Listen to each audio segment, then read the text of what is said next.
बच्चा भी ले लिया जाए।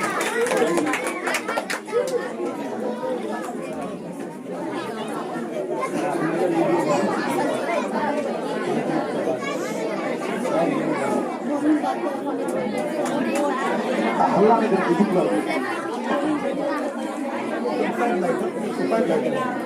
सबसे पहले मैं सनब्राइट ट्यूटोरियल के डायरेक्टर सुनील कुमार को धन्यवाद देता हूँ।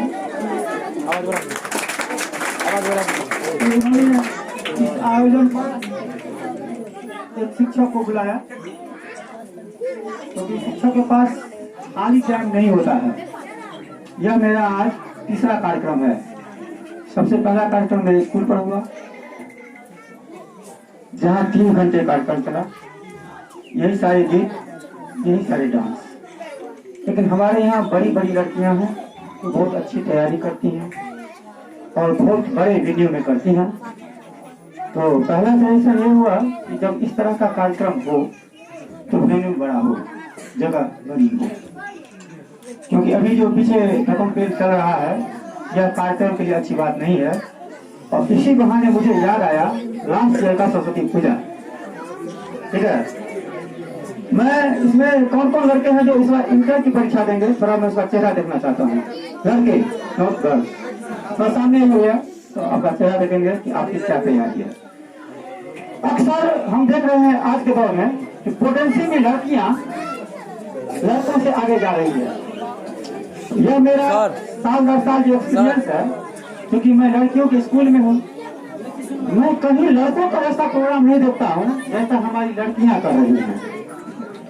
मैं इसमें भवानीपुर की लड़कियों को शामिल नहीं कर रहा हूँ, क्योंकि यह मेरा अपना गांव है। फिर भी मैंने सरस्वती पूजा में लास्ट ईयर जो कार्यक्रम देखा, उसमें से कई लड़कियां यहाँ भी कार्यक्रम की हैं। उस कार्यक्रम को 2-4 लड़कों ने उसको फीका किया। हालांकि कार्यक्रम अच्छा था, हमने काफी सराहना किया। और मेरे अंदर जो एक बात है उसको मैं सच कह देता हूँ, आपको अच्छा लगे बुरा लगे। और मैं स्टूडेंट्स को भी यही ट्रेनिंग देता हूँ, क्योंकि पढ़ाई अब सभी कर रहे हैं। आज का दौर वो दौर है जहाँ ऑनलाइन एजुकेशन हो चुका है और फिजिकल एजुकेशन की जरूरत नहीं है, क्योंकि सबकी माएँ मैट्रिक पास हैं और सबके पिताजी BA पास हैं, चाहे उनका फैकल्टी कुछ भी हो। अरे लड़का हल्ला नहीं करेगा मेरे भाषण में, नहीं तो निकालते हैं। हाँ देखिए, हल्ला करेंगे तो बात पड़ेगा, निकाल देंगे। ठीक है, आइए इंटर वाले लड़के आइए इधर, तो आपका चेहरा दिखेगा। आइए इंटर वाले, हम वहाँ से भीड़ कम करेंगे तो आपका पता चलेगा, हल्ला कम हो जाएगा। इंटर वाले यहाँ आइए। अरे यहाँ भी है सर, कुछ यहाँ तो हम तो सारे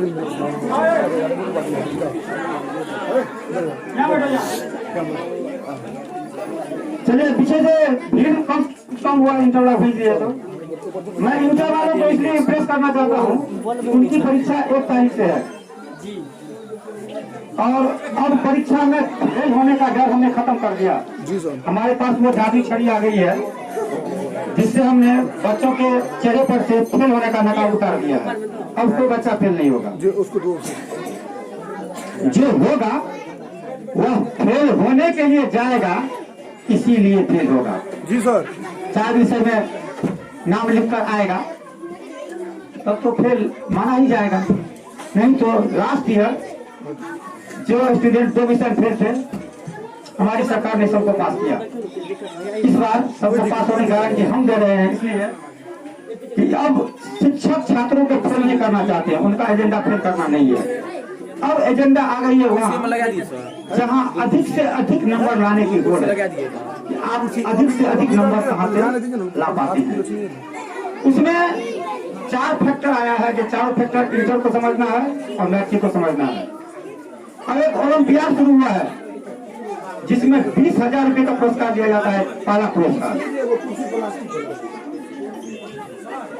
और अगर आप ओलंपियाड फेस करते हैं 4 विषयों में, साइंस में, मैथ में, इंग्लिश में और क्विज में, तो आपकी परफॉर्मेंस अपने स्कूल में ही नहीं, जिला में राज्य में आपको टॉप आंका जाता है। हाँ, यह बात थोड़ा बड़े लेवल की है, इसके लिए आपको थोड़ा बड़े लेवल का सोचना पड़ेगा। फर्स्ट डिवीजन होना भी अब बहुत बड़ी बात नहीं रह गई, क्योंकि बिना पढ़े बिना स्कूल गए भी बच्चे फर्स्ट डिवीजन हो रहे हैं। उनके आगे के करियर में साइंस आएगा कि नहीं आएगा, इसकी कोई गारंटी नहीं है। पहले जो फर्स्ट डिवीजन होते थे वह साइंस जरूर पढ़ते थे। आज का दौर वहाँ पहुँचा है जहाँ साइंस पढ़ने वाले को ढूंढा जाता है। हमारे सब्जेक्ट साइंस से हैं, ठीक है। साइंस वह मीठा तोड़ता है जहाँ आप सच को सच करना सीखते हैं, क्योंकि अगर कोई भी बात आपको पढ़ा दी जाए और उसका कोई प्रमाण नहीं दिया जाए तो वह सच नहीं होता है। सच को प्रमाण चाहिए। अभी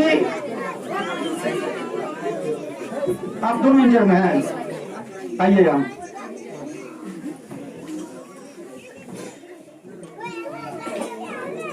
क्या नाम है? घर कमलपुर है। तो ठीक है, आप श्रीनगर में भी थे, इनके ब्रांच में श्रीनगर में भी थे। आपका ब्रांच वहाँ भी चलता है, ठीक है। मैं आपको उस लेवल का स्टूडेंट बनाना चाहता हूँ जहाँ आपको अपने स्कूल का नाम भी आगे ले जाना है।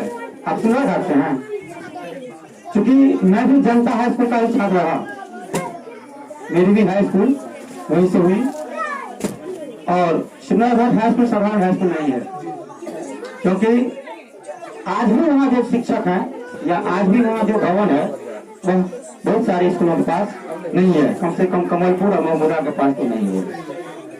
इसलिए बच्चे आज भी श्रीनगर जाते हैं बिना कमलपुर और महमूदा गए हुए। आप अगर 4 विषय ठीक से रिजर्व करते हैं, अंग्रेजी यहाँ सभी पढ़ते हैं, जो यहाँ इनके यहाँ सभी अंग्रेजी पढ़ते होंगे। हाँ, चूंकि इंग्लिश के ही टीचर हैं, तो आपको 3 लैंग्वेज हिंदी मैथिली के साथ अंग्रेजी है। मैंने अपने शिक्षक के रूप में जो परफॉर्मेंस देखा है बच्चों का, उसमें मुझे यह देखने में आया है कि अक्सर बच्चों का हिंदी और मैथिली कमजोर रहता है। कुर्सी सभी ऊपर लगाइए। अंग्रेजी जिनकी अच्छी है उसमें जरूर शिक्षक का सहयोग है, क्योंकि अभी अंग्रेजी पढ़ने वाले बच्चे कम हैं। सुजीत जी के यहाँ ज्यादा जरूर है, क्योंकि यहाँ इंग्लिश का ये बैनर लगाए हैं और इंग्लिश में स्टूडेंट पास भी कर रहा है, ये एक अच्छी बात है।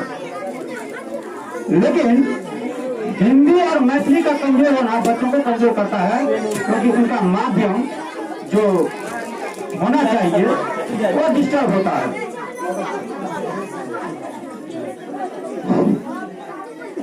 चलिए, प्राइज डिस्ट्रीब्यूशन में कितना देरी है? तो आपके लिए सुमित जी एक सवाल है कि अब आप जब कभी कार्यक्रम करेंगे थोड़ा बड़े जगह में करेंगे, ताकि इनको भी और ऑडियंस मिले और आपको भी विस्तार मिले, क्योंकि जब इतने बच्चे हैं तब तो आपको एक बड़ा वेन्यू लेना ही चाहिए, चाहे भाड़ा पर भी।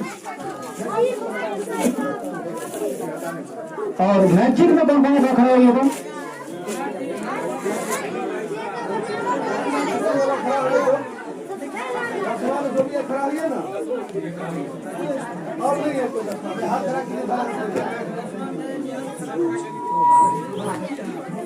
ठीक है, यहाँ दहाई के अंत में हमको दसवां दिख रहा है। 10th के स्टूडेंट के लिए एक बड़ा सबक है अब कि इस साल उनकी कोई पढ़ाई नहीं हुई स्कूल में, तो सारा सरे कोचिंग की पढ़ाई पढ़ी जाएगा, क्योंकि फिजिकल एजुकेशन कोचिंग में हुआ। स्कूलों को सरकार अब उस मोड़ पर ले गई है जहां अब स्कूल पढ़ाई नहीं करवाएंगे, वो सर्टिफिकेट देंगे, वो फॉर्म भरवाएंगे, क्योंकि उनके पास भी बहुत बड़े बड़े काम आ गए हैं। सरकार चाहती है और यूनिवर्सिटी भी गांव में चले, डिग्री कॉलेज भी गांव में चले। हम लोगों ने शुरुआत कर दिया है। शुरुआत इसलिए कर दिया कि चिड़िया जब उड़ती है तो उसके पंखों को गिनना जादूगर का काम होता है। हम लोगों ने वह गिन लिया है कि अब स्टूडेंट पढ़ाई के साथ साथ अर्निंग की भी बात सोचते हैं। लड़कों को सोचना ही पड़ता है। तो जब आप एक साथ दो काम करते हैं तो कोई एक काम बाधित जरूर होता है, या तो पढ़ाई नहीं तो कमाई। तो अब जो लोग तैयार हो रहे हैं, अब वो आधे तैयार हो रहे हैं। उनको पढ़ने के बाद तो नौकरी नहीं मिलने वाली है। जिनको नौकरी मिल गई वो मिल गई, अब उनको व्यापार में आना पड़ेगा। और नहीं तो आत्मनिर्भर भारत का एक नारा दिया है प्रधानमंत्री जी ने, मोदी है तो मुमकिन है के साथ, कि सभी को अपने पढ़ाई के साथ अपने कार्यों को करना पड़ेगा। कोई ये नहीं कर सकते हैं कि हम पढ़ते हैं तो खाना नहीं बनाएंगे और पढ़ते हैं तो खेती नहीं करेंगे। आपको इन कामों के साथ यह पढ़ाई का झुंझुना रखना पड़ेगा कि आप पढ़ाई के लिए 1-2 घंटा समय तो देंगे, लेकिन सारा काम आपको करना पड़ेगा। इसके सिवा आपके पास कोई विकल्प नहीं है। जो नहीं पढ़े वो आज पछता रहे हैं, पढ़ने वाले बाद में पछताएंगे। ठीक है?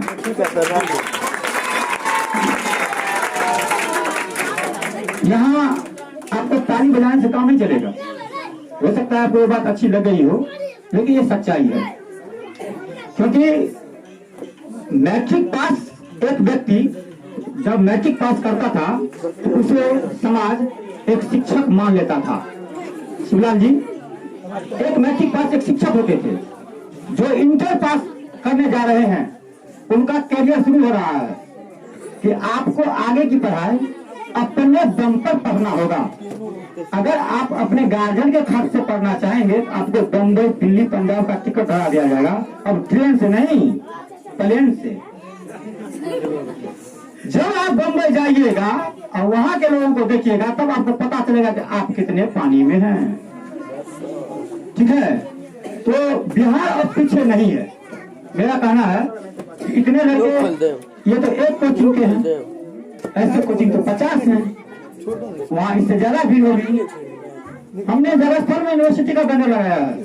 मुझे लगा कि हमारे आसपास ही 5000 स्टूडेंट हैं, मैं क्यों स्टूडेंट ढूंढने जाऊं मुजफ्फरपुर, दरभंगा और पटना, इतने बच्चों का। और अब एजुकेशन वापस नहीं आएगा, अब एजुकेशन आगे जाएगा। क्योंकि जो नहीं पढ़े हैं वो अपने बच्चों पर ज्यादा पढ़ाई का बोझ लाद रहे हैं, जैसे इंग्लिश मीडियम पढ़ाई का। जो नहीं पढ़े हैं वो इंग्लिश मीडियम पढ़ाया जाता है बच्चों को। जो अंग्रेजी पढ़ रहे हैं वो जानते होंगे कि अंग्रेजी पढ़ना कितना आसान है। तब आप ये जान सकेंगे कि इंग्लिश मीडियम पढ़ना कितना आसान है। दुनिया जब उस दौर में चली गई है जहां कंप्यूटर से पढ़ाई होगी और ऑनलाइन और टेलीविजन से हो रहा है और मोबाइल से हो रहा है, अब तो सबके पास मोबाइल है। और कोई गरीब नहीं है। जो गरीब कहला रहे हैं वो भी बहुत जल्दी अपने को गरीब करना छोड़ देंगे, क्योंकि उनको एक सर्टिफिकेट दे दिया जाएगा कि आप पढ़े लिखे हैं और आप अपने दम पर खड़े हो सकते हैं, आपको कोई रोक नहीं रहा है। क्योंकि जिन्होंने भी पढ़ा उसने जो मुकाम हासिल करना चाहा वो अपना मुकाम हासिल कर लियो। उसका एक उदाहरण मैं भी हूं।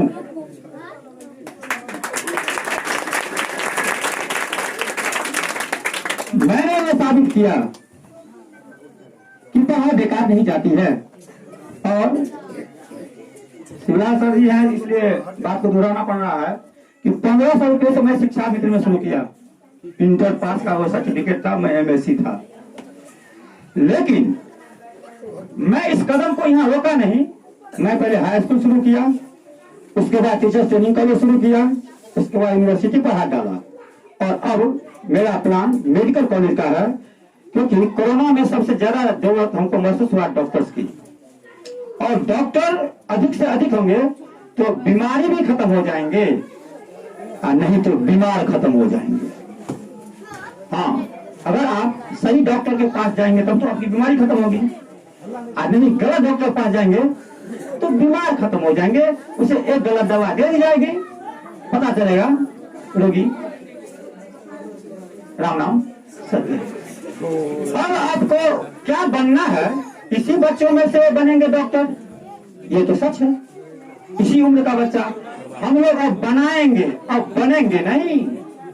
अब हम लोग वो फैक्ट्री चलाएंगे जिसमें आज की जरूरत के हिसाब से जिनको वकील बनना है वकील बनाएंगे, जिनको डॉक्टर बनना है डॉक्टर बनाएंगे। मतलब कि टेक्निकल एजुकेशन इज एवरीवेयर। आपको अगर टेक्निकल नॉलेज है तब आप सोसाइटी के सामने कहेगा ठोकर कर सकते हैं कि मेरे पास क्वालिटी है। अगर आपके पास टेक्निकल एजुकेशन नहीं है तो आप एक साधारण एजुकेटेड नाम पता लिखने लायक लोग रहेंगे और आपका इस पढ़ाई से समाज का कोई भला नहीं हो सकता है, आपका भी भला नहीं हो सकता है। मतलब पढ़ाई पढ़े तो वो ठीक लेवल का पढ़े, नहीं तो जिनको लोग मूर्ख कहते हैं अनपढ़ कहते हैं वो भी आपसे अच्छा कमा रहे हैं। भवानीपुर 20 पैसा उदाहरण है, बाकी दुनिया पे तो कई है। हाल में ये उदाहरण मुकेश अली प्रदान किए हैं जिन्होंने 8th क्लास का सर्टिफिकेट के साथ बिना जीते मंत्री पद मुख्यमंत्री से सीधे ले लिया। हालांकि वो होना चाहते थे डिप्टी सीएम। हम कहते हैं अगर वो उनको सीएम ही बना दिया जाएगा तो क्या हर्जा है, लेकिन उनकी क्वालिटी तो 8वां पास ही रह जाएगा। आप में अगर क्वालिटी रहेगा तो आप राष्ट्रपति बन सकते हैं, प्रधानमंत्री बन सकते हैं, कलेक्टर वीडियो तो बन ही सकते हैं, क्योंकि इसकी जरूरत हमेशा रहेगी, इसकी कमी नहीं होगी। क्योंकि यह राज्य इतना पढ़ा लिखा है, यह देश इतना पढ़ा लिखा पैदा कर रहा है कि 300 वैकेंसी के लिए 3 लाख लोग अप्लाई करते हैं, उसमें से 300 चुने जाते हैं। आप सोच कर देख सकते हैं कि अगर कम पढ़ा लिखा कम नंबर वाला विद्यार्थी अगर होगा तो उसका सिलेक्शन कहाँ होगा, 50% आरक्षण के साथ साथ में। इसलिए अब नंबर्स गेम ज्यादा आगे बढ़ गया है। जो भी छात्र छात्राएं इस बार परीक्षा देंगी वो पास जरूर होंगी मेरी तरफ से। आप कितना नंबर ला पाते हैं? हमारी स्कूल में लड़कियां 450 नंबर लाती है, मैट्रिक में भी और इंटर में भी। मैं यहाँ लड़कों से अपेक्षा करता हूँ कि वो 400 पार करता है कि नहीं। अगर आपने 400 पार किया तो आपने पढ़ा, सही पढ़ा, क्योंकि आप में एबिलिटी है। नहीं, अगर आप 300 के आसपास रहते हैं तो आप एवरेज हैं और उससे आगे बढ़ने के लिए आपको काफी मेहनत करना पड़ेगा। मेहनत मतलब पढ़ाई और पढ़ाई मतलब किताब। दौर ऐसा आया कि मोबाइल किताबों को खा रहा है। लोग जगह जगह यह कहते फिर रहे हैं कि अब तो सारी पढ़ाई मोबाइल में ही है। तो मैंने एक रिसर्च किया जिसको नेशनल चिल्ड्रन साइंस कांग्रेस में पिछले साल सुनहरे घाट में प्रदर्शित किया गया। Side effects of digital device. Digital device से क्या क्या प्रभाव पड़े हैं। हमने उसमें दिया कि लोगों का आंख खराब हो रहा है, लोगों का कान खराब हो रहा है, ज्यादा मोबाइल देखते देखते और ज्यादा गाना सुनते सुनते। आगे आदमी एक मूर्ख रह जाएगा, उसका आंख का जो खराब हो जाएगा तो आदमी नहीं रहेगा तो उसका पढ़ाई क्या होगा, उसका लिखाई क्या होगा।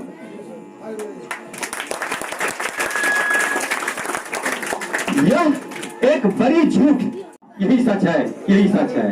तो कुछ सच कुछ कहते तो सही रहते हैं। जैसे दिन ढलने के बाद शाम आ जाती है और दिन का सच अंधियारे में डूब जाता है, उसी तरह ये ऑनलाइन एजुकेशन फिक्स होकर आ जाएगा, इसका कोई भविष्य नहीं है। क्योंकि ये फिजिकल एजुकेशन में अनुशासन, चरित्र निर्माण और आत्मनिर्भरता ये मूल बिंदु हुआ करते थे, जिसका ऑनलाइन एजुकेशन से कोई सरोकार नहीं है।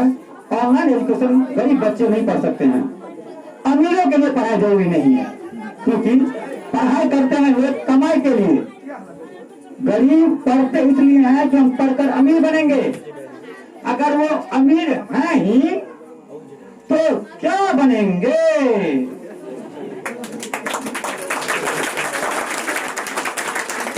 इसलिए ये सभी मोबाइल वाले, ये कंपनियां एक पीढ़ी को बर्बाद कर रही है, लेकिन हम उसे बर्बाद होने नहीं देंगे। क्योंकि वो जितनी बर्बादी की दवा बनाएंगे उससे ज्यादा हम आबादी की दवा बनाएंगे, क्योंकि दवा फैक्ट्री हमारे पास है। इतने बच्चे हमारे साथ हैं, ये एक वेन्यू में है। अभी 20,000 स्टूडेंट वहाँ था, 20,000 लोग वहाँ के स्टूडेंट। यूनिवर्सिटी था, वहाँ स्टूडेंट ही होंगे।